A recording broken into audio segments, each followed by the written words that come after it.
wewe unayenifuata saa hii, baraka na amani iwe juu yako. Nataka nikutangazie mambo 10 ambayo ni muhimu yanayokuwezesha kuishi vizuri na mkeo.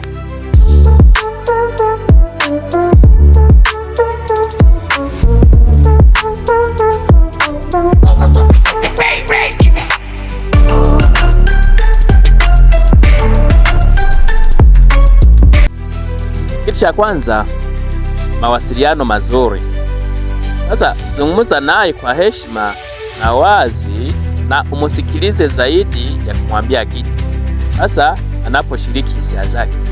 Sasa wanawake ni watu ambao wanapenda kusema sana. Inabidi sasa badala ya kumwambia vitu vingi, inabidi umusikilize, wao na maneno mengi. Kwa hiyo usije ukamwambia maneno yako na umunyime fursa ya kuweza kuongea yeye mwenyewe. Inabidi sasa muongee vizuri, mupe fursa ya kuongea. Kitu cha pili, heshima ya pande zote. Heshimu mke wako naye akuheshimu katika maneno, tendo. Hata kama inabidi wake watuheshimu, na sisi wanaume inabidi tuheshimu wake zetu. Kitu cha tatu, upendo na kuthaminiana.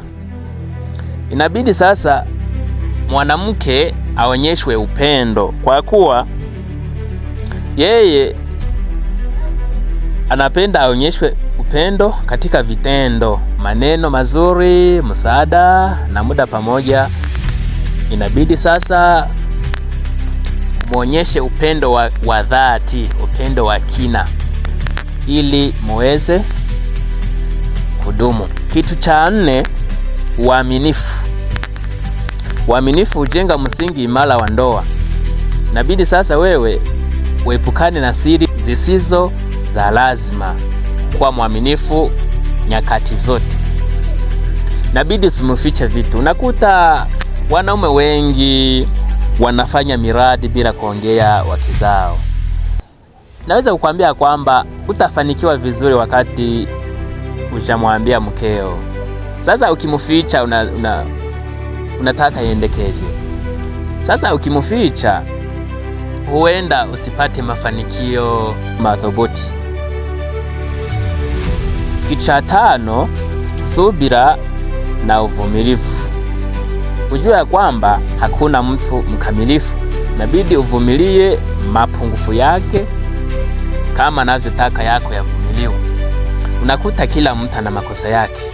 Unaweza kumpa mkeo nguo eti azifue, kwa mfano wakati hamna mtumishi, ukakuta hajajifua. Usije na kumpiga au kumrushia cheche za matusi.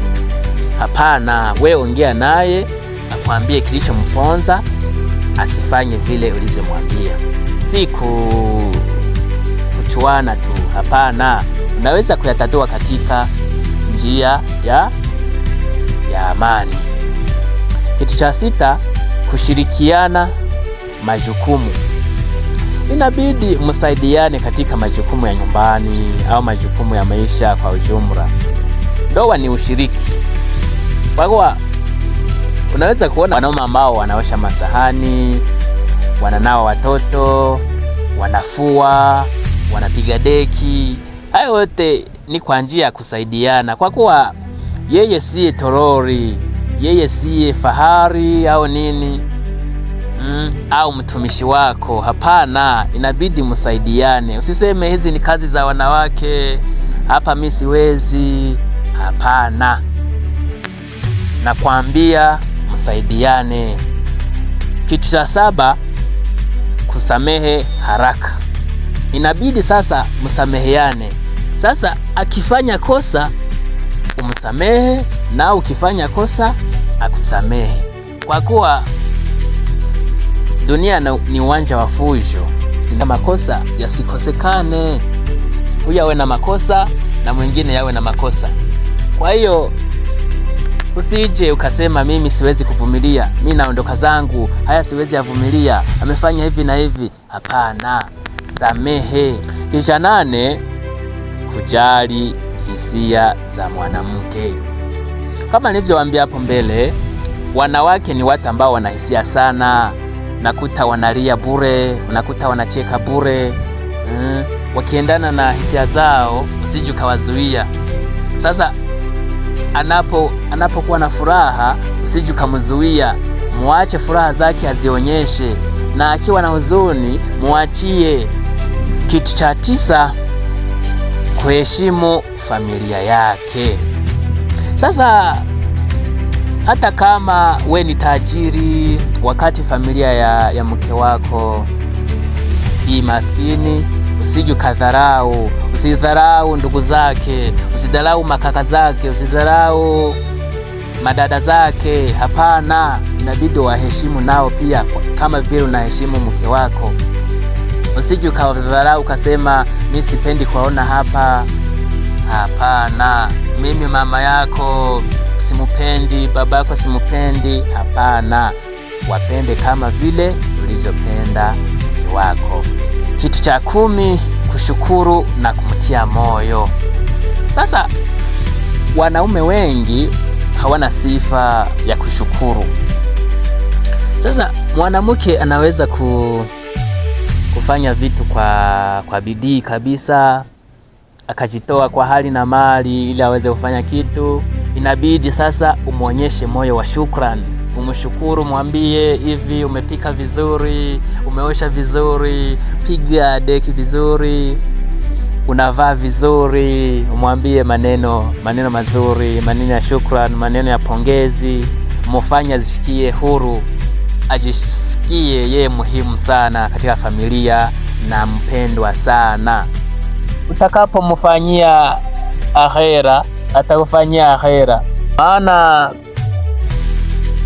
familia yako ukifanya moto itakuwa moto, lakini ukifanya mbingu itakuwa mbingu.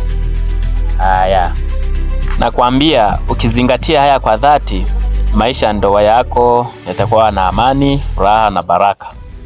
Na kama umependa video hii, tafadhali ufanye subscribe na fanye like, share, ugawa katika wengine ili wapate kufuatilia masomo haya, na fanye comment. Yote yatatusaidia sana.